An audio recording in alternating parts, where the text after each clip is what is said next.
menopause tau, bila kita putus haid kan. Dia macam umur start dia ada 40-an tu, selalunya orang putus haid kan. Makcik putus haid masa umur 48 tahun. Kalau dia start dekat umur yang muda, dia akan cepat stop lah. Kalau dia umur dewasa baru datang, dia akan stop belakang sikit. Promenopause tak tahu. Apa tahu? Assalamualaikum, kita bertemu dalam Memo Merah Jambu. Satu amaran buat wanita, satu ingatan buat kaum lelaki. Bersama saya Linda On. Baik, kita perlu bersyukur bila usia kita dipanjangkan sehingga ke umur 50 tahun. Namun bagi wanita, anda perlu tahu ada satu tahap penting yang bakal anda lalui ketika berada di umur itu. Tahap yang saya maksudkan ialah perimenopause. Perimenopause adalah di sekitar menopause. Visual awal yang kami tunjukkan tadi merupakan gejala-gejala perimenopause. Hari ini kita akan mencokil lebih lanjut lagi tentang perimenopause. Jadi terus menonton Memo Merah Jambu. Kebanyakan wanita tahu yang mereka akan melalui satu tahap yang penting dalam hidup yang dipanggil menopause ataupun putus haid. Biasanya berlaku di awal 50-an atau mungkin lewat 50-an. Ia adalah satu perkara normal dan tak perlu anda wanita takutkan. Namun apabila memikirkan tentang tindak balas terhadap badan, terhadap fizikal dan juga emosi wanita itu, kita perlu bersedia sebelum menghadapi menopause. Jadi hari ini kita akan membincangkan tentang perimenopause dan kami di Memo Merah Jambu menjemput seorang pakar ONG dan pensyarah perubatan kanan Universiti Sains Islam Malaysia iaitu Dr. Nur Zairin Zainal untuk membincangkan tentang perimenopause. Selamat datang doktor. Jemput duduk. Baik doktor, saya rasa ramai wanita, semua wanita pun tahu tentang menopause, putus haid. Tapi soalnya bila wanita putus haid, dia fikir okey dah tak ada period lah, tak ada haid lagi dah tak ada masalah lagi nak itu ini sebagainya. Tapi sebenarnya yang kami nak beri amaran sekarang di sini ialah menopause ataupun perimenopause adalah sesuatu yang perlu wanita hadapi dan dengan persediaan yang penuh. Sebab apa doktor? Okey. Sebelum saya terang lebih jelas lagi, saya rasa Linda ada sebut umur menopause tadi kan, secara umumnya dalam 50-an lah. Sebenarnya bila kita sebut perimenopause, dia adalah waktu sekitar menopause. Ia bermula daripada secara umum dalam 45 tahun hingga ke 55 tahun. Tapi secara purata di Malaysia ni ialah 51 tahun. Jadi bila lebih daripada 55 tahun, kita patut risaulah sebab takut ada benda-benda lain. Sebab sepatutnya dah putus. Itu secara general statement. Okey. So bila kita dah menopause ni, sebelum menopause ada satu tahap pra-menopause, maknanya sebelum menopause yang boleh bermula dalam 2 hingga ke 5 tahun sebelum period tu betul-betul putus. Okey. Dalam fasa ini wanita-wanita akan mula merasai simptom-simptom lah. Setengah wanita akan mula merasai simptom-simptom. Kita panggil premenopausal symptoms ya. Dan pada fasa ini mulalah hormon tu akan menjadi tidak seimbang. Ya, mula dengan haid yang tidak teratur. Setengah wanita pendarahan yang banyak sehingga terpaksa masuk darah apa. Tapi bila cek semua tak ada apa-apa, doktor kata it's just because of the hormone. Tapi pada masa yang sama, hormon tu juga kerana dia kurang, ada hormon estrogen dan progesteron tu berkurangan sebab fungsi ovari tu makin merosot. Jadinya mereka mungkin akan mengalami simptom-simptom seperti susah untuk tidur, ketidakseimbangan emosi ya, kita panggil mood swing selalu kan, terlalu sensitif, cepat marah, and then mungkin dia ada orang panggil macam rasa bahang panas, hot flashes, rasa panas, malam berpeluh kan. Selain daripada itu ada simptom-simptom urine lah, maknanya mungkin kencing tidak selesa, bahagian vagina akan kering, dan banyak tanda-tanda lain lah. Jadi dia bergantung pada wanita ke wanita, berbeza dari setiap individu. Jadi simptom ni akan berterusan sehingga sampai tahap menopause. Menopause ni kita panggil apabila haid tu tidak datang selama 1 tahun. Okay? Baru panggil menopause. Dan fasa selepas itu adalah post menopause. Selepas menopause. Simptom itu mungkin berlarutan sehingga 2-3 tahun selepas betul-betul menopause. Okay. Baiklah penonton, jangan ke mana-mana, banyak lagi akan dibincangkan tentang perimenopause. Kita jumpa selepas ini.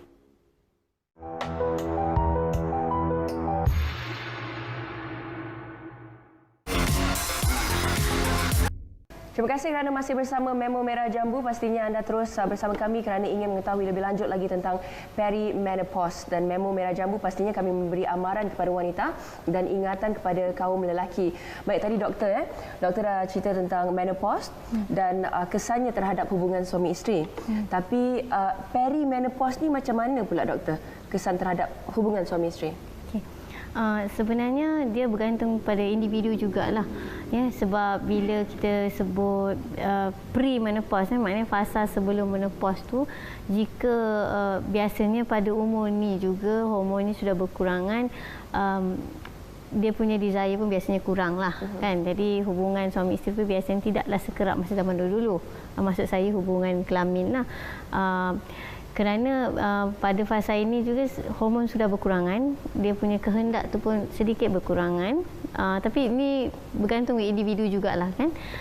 Secara umum, saya cakap secara umum. Kemudiannya kerana bila hormon tu berkurangan, bahagian bawah vagina itu semakin kering, maknanya tidak ada pelincir. Jadi hubungan itu sendiri akan mungkin tidak menyelesaikan dan satu tahap sakit. Jadi lagilah tak nak, kan, senang cakap tak nak.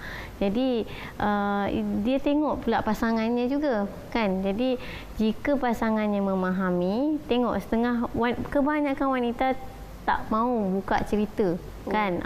Sebab pada mereka ni malu. Ini part of the natural process.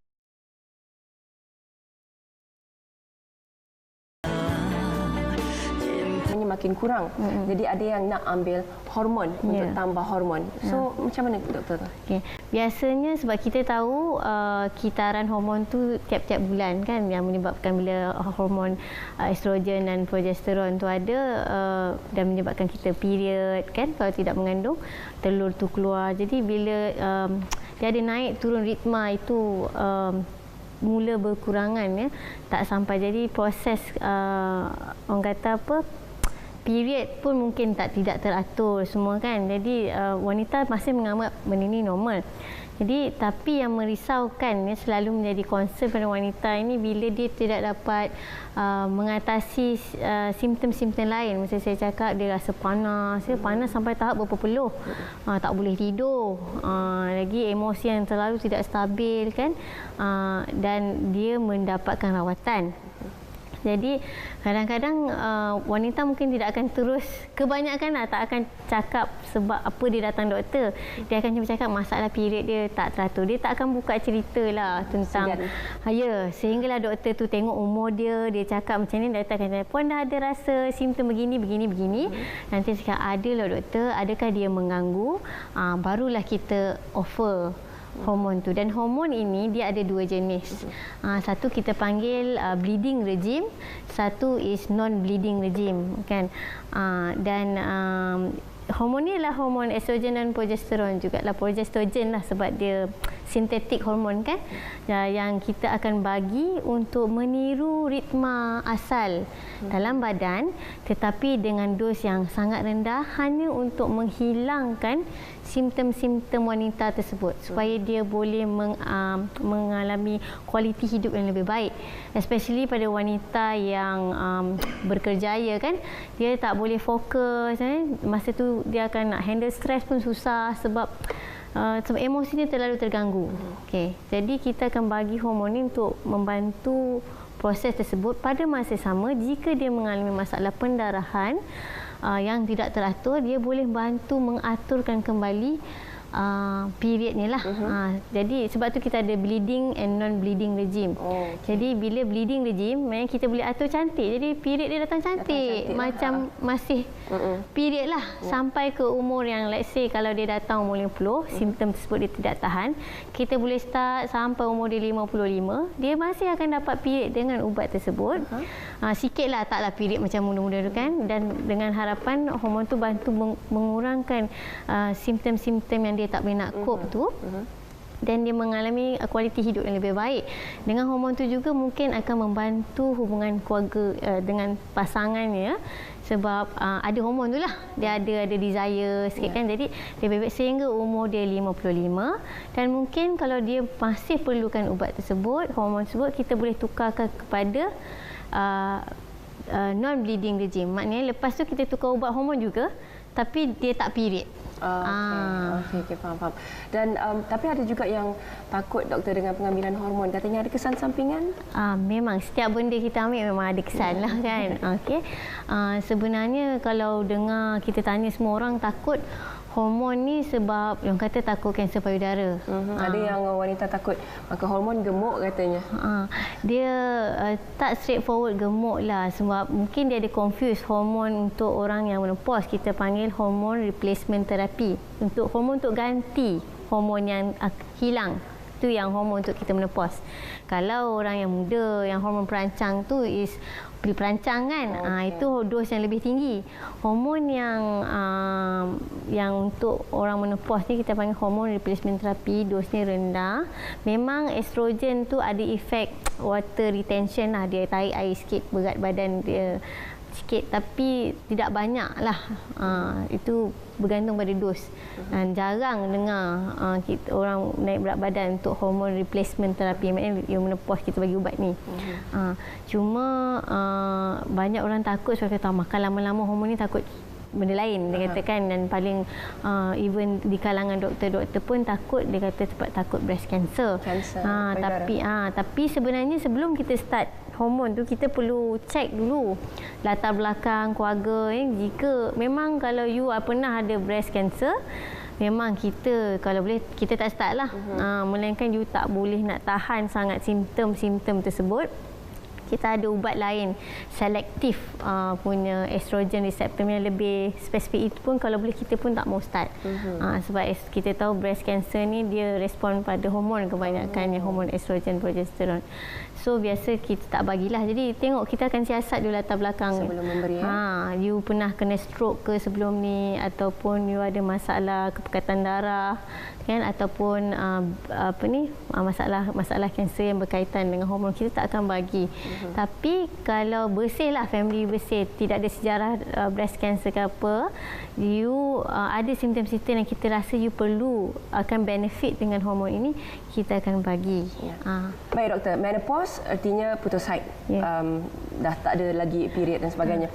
Perimenopause adalah sesuatu yang berlaku sebelum sampai menopause sehingga selepas menopause tu doktor. Jadi apa kesan jangka panjang selepas menopause tu doktor? Biasanya yang mungkin membahayakan. Isu yang mula-mula tadi kita cakap peri kan, dan pra-menopause tu maknanya peringkat awal lah simptom-simptom tadi.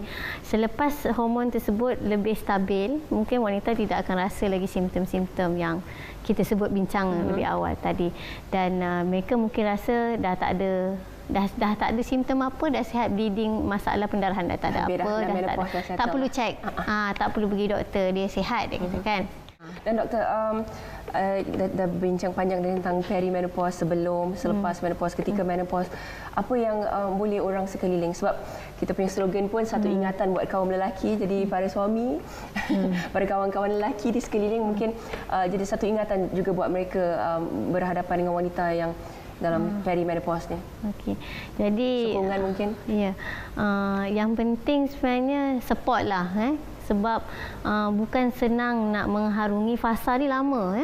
Dia bermula boleh sampai 5 tahun sebelum dia betul-betul putus, dan sambung lagi 2-3 tahun lepas dia putus. So kalau mak kita kan, keluarga kan, kalau setengah orang, kebanyakan mungkin dia boleh handle. Tapi kalau terlalu teruk simptomnya kan, dia mungkin tak segan nak minta tolong. Dia kata ni part of normal process, tapi dia kata orang kata it's actually a cry for help lah. Dia tak tunjuk, tapi kita tengok kat rumah macam serabut kan, asyik mak ngamuk kan. Mungkin sebenarnya ibu kita ataupun saudara kita ataupun ahli keluarga kita, isteri kita sedang mengalami proses ini. Jadi seelok-eloknya kita memberikan support. Kalau boleh bantu ahli keluarga kita ataupun pasangan kita ni untuk occupy dengan benda lain lah. Kalau dia suri rumah, mungkin dia rasa lost kan, anak-anak semua dah keluar daripada rumah kan, dah kahwin, so dia rasa seorang rumah dengan simptom tu, nak handle seorang-seorang kan. Jadi kalau dia ada grup kawan-kawan dia untuk buat aktiviti kan, sesuatu untuk dibuat, mungkin dapat mengurangkan dia punya lari kan, distract dia sikit. Baik doktor, mungkin sekarang sekarang kita boleh lihat pula apa yang bakal dikatakan oleh pakar perubatan alternatif. Saksikan.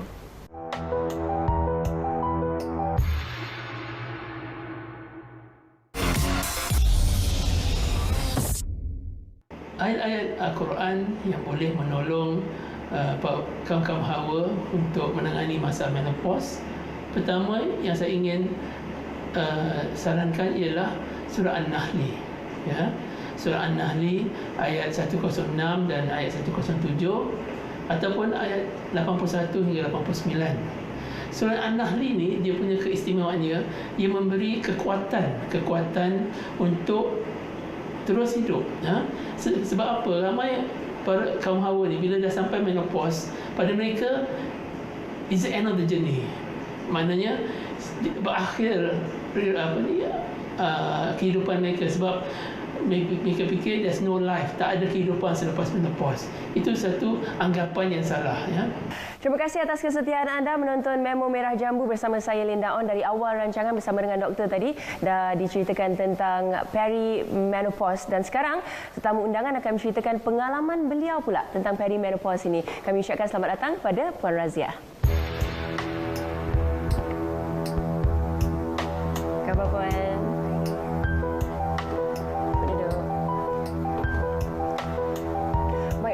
Jika tak keberatan, mungkin boleh cerita sikit di usia berapa tu Puan Razia menopause putus haid? Okey, yang sepanjang ingatan saya, sejak saya berumur meningkat 50-an baru bermulanya premenopause. Premenopause. Yes. Dan betul-betul berhenti pada usia? Dalam 53, 54 macam itulah yang betul-betul menopause-nya.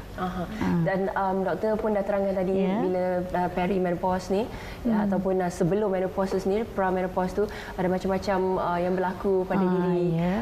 Jadi mungkin Puan Razia boleh terangkan pengalaman sendiri bila berlaku tu. Okey. Sepanjang yang saya ingat, sepanjang saya mengalami premenopause, tak ada simptom yang saya rasa berat pada saya. Pada dari yang saya baca dan saya dengar kawan-kawan cerita, cuma tak adalah yang merunsingkan, menakutkan, tak ada.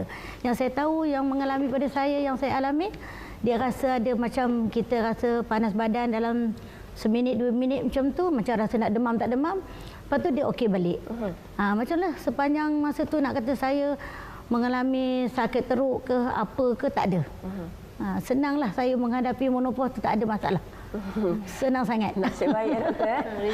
Dan waktu itu ada tak Puan ambil hormon ke apa ke? Tak ada. Sepanjangnya tu saya tak ada ambil apa-apa ubat pun. Dan waktu perimenopause Puan Razia, ada tak mendatangkan Puan Razia macam rasa mendatangkan masalah kepada suaminya ke, orang sekelilingnya ke? Sepanjang yang saya tahu, mungkin suami saya tahu yang saya mengalami premenopause. Dia tak banyak kerana dan dia banyak bagi support lah. Mungkin dia tahu pun, saya pun tak tahu. Mungkin dia tahu. Sepanjang yang saya tu, dia tak adalah, dia menganggap benda tu biasa kan. Dia ingat ni awak ni nak menopause kot. Macam tu je habis-habis sangat. Dia cakap sekurang-kurangnya dia support saya lah. Kalau mungkin saya pun tak tahu agaknya saya nak menopause ke premenopause, tapi dia banyak bagi support pada saya. Dan kira bertuah juga doktor, mungkin tak seteruk yang macam mungkin wanita-wanita lain yang hadapi perimenopause ni. Dan terima kasih juga kepada anda yang menonton Memo Merah Jambu sejak dari awal tadi, dan pastinya ini merupakan satu perkara yang mahu ataupun tidak wanita harus hadapi. Apapun diharapkan dengan informasi yang kami berikan, anda sudah pun bersedia dan insya-Allah mungkin dapat mengawal apa yang bakal anda hadapi nanti. Baiklah, minggu depan ada satu lagi topik menarik dan satu lagi penyakit yang berkaitan dengan wanita bakal kami kupas. Jadi insya-Allah kita jumpa lagi dalam Memo Merah Jambu. Sekian daripada saya Linda On. Assalamualaikum. Bye-bye.